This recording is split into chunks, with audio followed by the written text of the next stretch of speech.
আপনি কি করবেন এখানে? আমি যে ইট লাগাইতেছি, সাইনবোর্ড লাগাইতেছি। কোন সাইনবোর্ড? লাগাইতেছি যে ময়লা ফেলা পরিবেশ নষ্ট করতেছে। ময়লা ফেলাইয়া পরিবেশ নষ্ট করতেছে, এই কারণে আমি সাইনবোর্ড লাগাই দিতেছি যেন এখানে পরিবেশ নষ্ট না করে কেউ। এভাবে এভাবে আপনি কতদিন ধরে করতেছেন? এটা আমি অনেকদিন যাবত আমি চেষ্টা করতেছি পরিবেশ রক্ষা করার জন্য। আপনার সাথে কেউ আছে? আমার সাথে আছে আমাদের এলাকার ছোট ভাই ব্রাদার আছে, বড় ভাইদের আছে, ওদের কবি ইয়াকুব কামাল আছে। এটার আমাদের মূল আমাদের যে করানোর উদ্দেশ্য, করানোর কি বলে এটারে, এই আমাদের এই এই পরিবেশ রক্ষা করার সবকিছু উনি ওনার কাছ থেকে আমরা শিখছি আর কি। কেউ নেই? আমাদের বড় ভাই ইয়াকুব কামাল, কবি ইয়াকুব কামাল।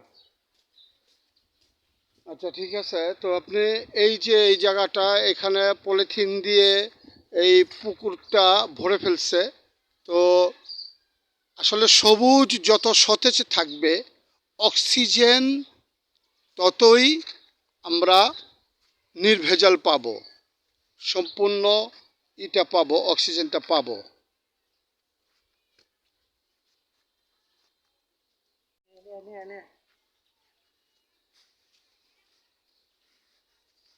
এটা কি মনে করেন আপনার এই ইসে কাজ হবে? চেষ্টা তো করতে হইব, কেউ না কেউ তো কোনো চেষ্টা করতে হবে, পদক্ষেপ নিতে হবে।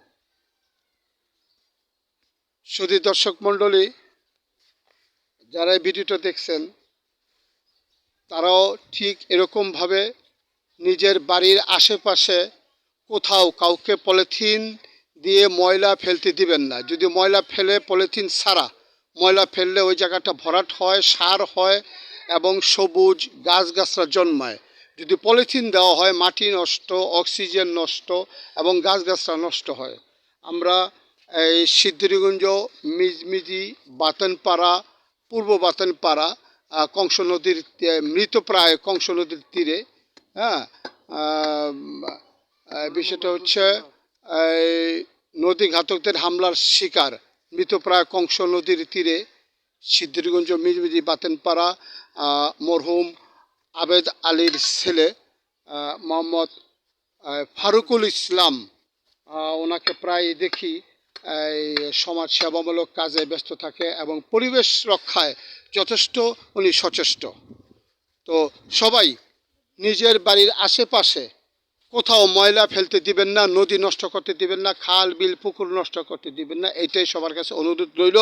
সরকার আপনাদেরকে যতটুকু সহযোগিতা করার করতেছে, কিন্তু আমাদের সবাইকে সরকারকে সহযোগিতা করতে হবে পরিবেশ রক্ষায়।